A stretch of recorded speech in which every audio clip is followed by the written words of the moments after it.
Hey guys, welcome to my channel. If you're new here, welcome. If you're not new here, welcome back. My name is Danielle and this is my perspective. Happy Father's Day, y'all. So let's talk about my daddy. Story time. So yeah, we gonna start when we was little. Meaning me and my brother. So when we were little, y'all, my mama was the cook of the house, the cook. And she was doing everything. And yeah, she fixed that yummy food. But yeah, one of them times, I don't know, she was at school, at work. I don't know where she was at. And it was a weekend. It was like Saturday. Yeah, it was a Saturday. And she didn't have herself at home. So my daddy was just like, I'm gonna cook y'all breakfast because we was hungry. Y'all, if anybody was in the kitchen, I was in the kitchen with them. If my mama was in the kitchen, I was in the kitchen. If my daddy was in the kitchen, I was in the kitchen. If either one of them had gone shopping and they was putting stuff up in the kitchen, I was in the kitchen. So I was in the kitchen, he was cooking. And I was just like, what you cooking? And he told me what he was cooking. And I was just like, oh, you gonna cook it the way mommy cooks it? And he was like, I'm doing scrambled eggs. And I was like, oh, the way mommy does it? And so he didn't do it the way mommy does it. Y'all, he did like scrambled eggs, but they was like soft and runny and raw. Like, I think he probably put them in the skillet for like maybe a minute. Like, I don't know. It just wasn't. Yeah, and he put salt on it, but no pepper that I remember. It was the worst. It was the worst. And so like I took a bite because I was the first one in the kitchen. So I had to get my plate first. And like, why didn't I have my brother in the kitchen? Anyway, so I needed more salt on my eggs because everything with more salt is gonna help it make it go down better. I took that fork and it was all like jiggly, like it was trying to run through the fork. Like, y'all, it was basically raw. Like, I don't know. Y'all, why did that man get in the kitchen? Why wasn't my mama home was the biggest question. Like, like she should have left instructions. If I'm not home for dinner, go get my kids some McDonald's. Like, something. She should have done something. Like, she knew her husband couldn't cook. Like, what? Who does that? Why do you hate your kids so much? Anyway, so y'all, after I took that first bite, why my mama bring her little tail up the stairs talking about she home? Yes, I was elated, happy, and everything else like it was Christmas morning, but I was still mad at her. Like, she could have come up the stairs faster. She could have done anything faster. Anything. If she would have done any and everything faster, I wouldn't have had to taste them eggs. But no, I had to taste them eggs. And so yeah, from that day forward, like I really knew my daddy couldn't cook. Like nothing. Like I just, my mom was always cooking, but that didn't necessarily mean that my daddy couldn't cook. But then when he cooked them eggs, my daddy couldn't cook. Y'all, and that was just one time. Like another time he tried to cook some cornbread. Again, my mama wasn't home. I don't know why my mama felt that she had the right to leave the house. Like, anytime it's time to eat, she should know she needs to always be home. Again, she knew her husband. She knew he couldn't cook. Like, why would you do that? And so yeah, he tried to fix some cornbread with some cornmeal. But I think that's all he used was just like cornmeal. Like, you gotta, even if you want to use cornmeal, y'all, you still gotta put some other stuff in there. You do. Number one. Number two, he used that stainless steel pan thingy. Like, I've done cornbread from scratch with cornmeal. I did it in the cast iron skillet. But again, my daddy can't cook. So whatever. Yeah. But yes, I tasted that too. Y'all, I will taste some food. I will sacrifice myself to taste food. If my mama fix it, if my daddy fix it, if my brother fix it, if my daughter fix it. But anybody outside of all them, like, it's questionable. And I can tell you no to your face and not feel sad, mad, ashamed, or anything else. Like, that's on you. You know I'm picky. But with them, like, a lot of times I'm in the kitchen and I'm watching them and I can see that they washing their hands and all that. Because basically that's what it run down to is, did you even wash your hands before you started cooking? Because if you didn't, you probably ain't wash your dishes. You probably ain't wash your ASS. You probably ain't wash nothing. But you trying to offer me some food. Go somewhere with that. No, I am picky. And I am even pickier now. So nowadays, I'm not eating anything my daddy cook. I'll tell you about that later. Anyway, anyway, so those are those stories about that. While we talking about eggs, y'all. So another thing, like my mama did her job like halfway. She thought because it was two parents in the house that she could half do her job. Like I don't know what's going on with that. So like my mama would do my hair, but my daddy had to undo my hair. My mama would undo my hair, and a lot of times my daddy would wash my hair. So one of these times my daddy washed my hair, and he had convinced my mama or told my mama or something or other about this, you know, when people put the egg in your hair and all that. And so she thought it was fine to do it, or else he went behind her back and did it. I don't know. But y'all know from my previous videos, y'all know me and my temperature, right? So my daddy trying to wash the egg out of my hair. And I was like, Daddy, it's cold. Daddy, it's cold. And so my daddy is turning the water to get it warmer. Yeah, it was still freezing. I was like, Daddy, it's cold. Daddy, it's cold. And I started shivering. And so he turned that water so that it was warm. And I was like, it feels so nice, because when I get cold, like I get really tense and everything, and I start shivering, and it's really bad. It's really bad. And so yeah, y'all, I did that. I had cooked egg all in my hair, and that man had to sit there and get that egg all out of my hair, because my mama was like, hell to the no, get that shit out of her.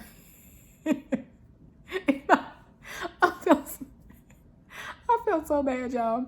But at the same time, like I didn't know when you put egg in my hair, because again, I'm little. Like I didn't know that you couldn't use hot water, but everybody know I need hot water to do anything with my hair, like to take a shower, anything. I need hot water. Get in the swimming pool, I need hot water. Like, yeah, that's why the Bahamas is like all of that and then some, because they got bath water. Like that's their beach is bath water temperature. Like that's what I'm talking about. So yeah, that was oh y'all. Speaking about hair, so I always used to play in my daddy hair, right? Because my daddy had an afro, maybe like here, y'all. I'm serious. Like he had a really huge afro, and so I'd always get to play in his hair. And so one of them times, like I would take my comb and brush and the barrettes and the balls and everything, like I would get the whole kit. Sometimes I could put grease in his hair, but a lot of times I couldn't put grease in his hair. But it's okay, I still got to play in his hair. So one of them times I was playing in his hair and I was hitting it. And he didn't say anything. So then I started hitting his hair harder, and he got mad. And he was just like, hey, watch out now, or something like that. Like he was like, hey, Negro, or something. Like he said something. And it's because I had hit him, whereas before I guess I was hitting his hair. But y'all, his hair was so much like, yeah. So I got in trouble. So then another time, fast forward a little bit, another time, he was laying on the living room floor. And I was like, oh, Daddy, can I play in your hair? And he was like, yeah, you can play in my hair. I went to go play in that man's hair. Y'all, this is where he failed as a father.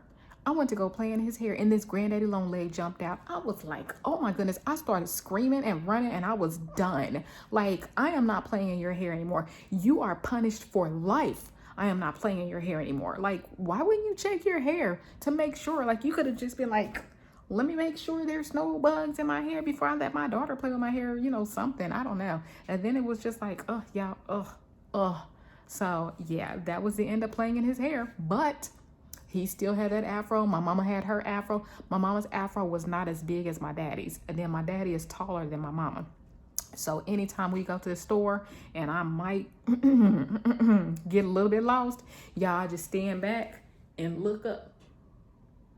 And when you look up, you can see over the aisles and you see they afros. I would always see my daddy's afro first. And so then I would know to just go down and go over one aisle, and that would be my parents, and I'd be right back with them. And they didn't even know that I was lost. So yeah, afros. So that was funny. Let's see. So let's fast forward like skating time.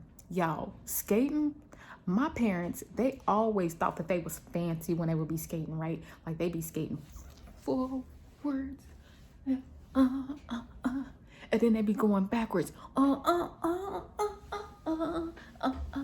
you know, just doing all day skating forwards and backwards to the music and everything at the skating rink. Yeah, I tried to go skate backwards and I failed. So my version of skating backwards, you go get a hold of that rail and you move real fast, and that's how you skate backwards, y'all, with the rail, with the rail, with the rail. So yeah, they thought they had me. They didn't have me. I got that. I got it. So yeah, I really don't go skating, y'all. I don't go skating. I went skating a couple of times when my daughter was younger, when she was in I think elementary school. Yeah, in elementary school, and that was it. That was it. Plus the skating scene has changed.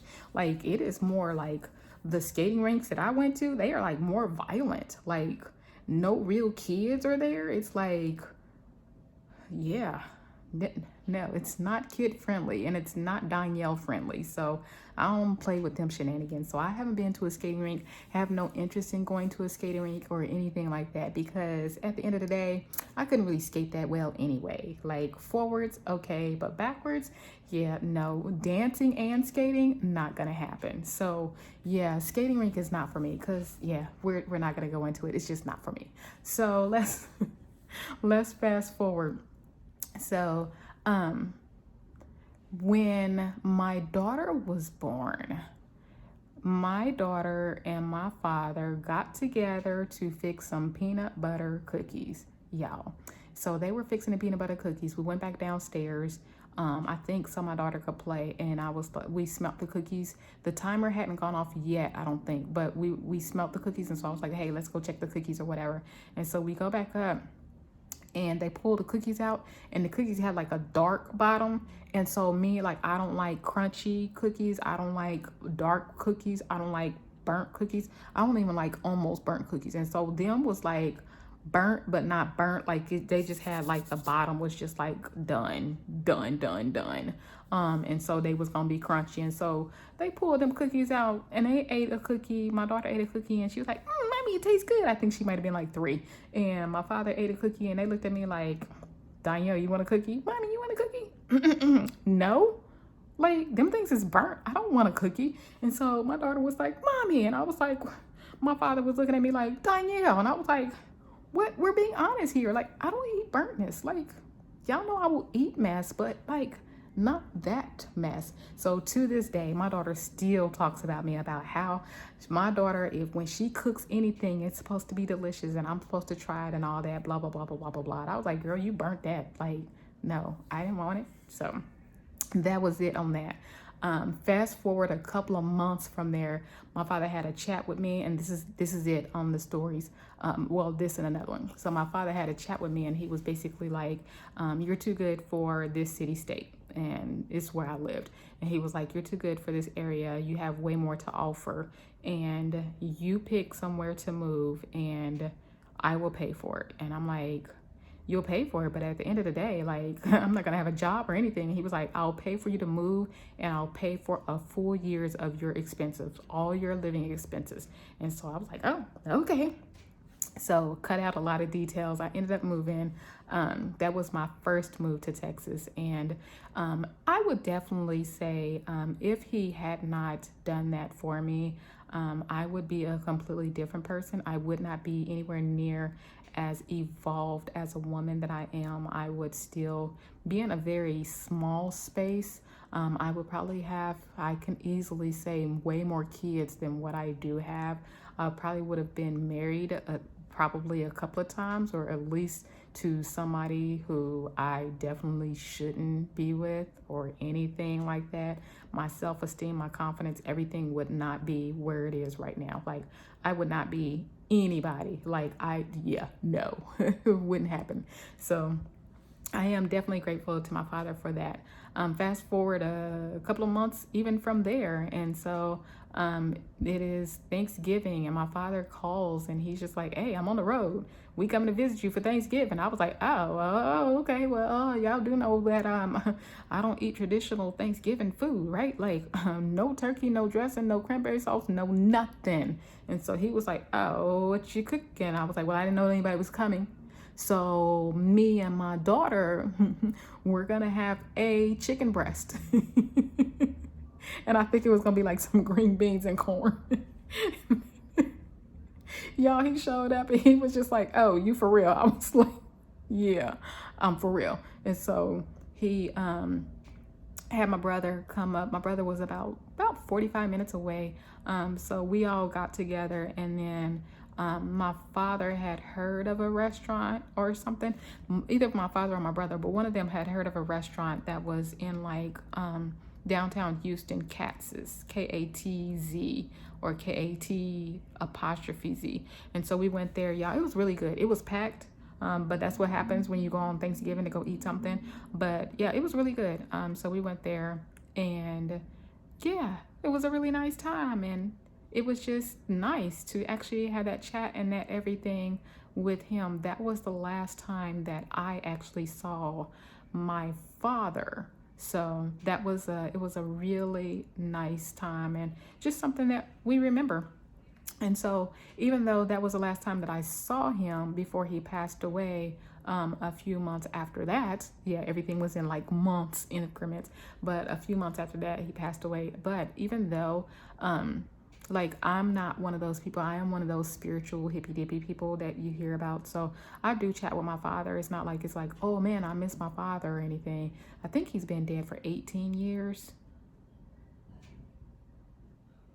Yeah, 18 years. So yeah, I chat with my father all the time, you know.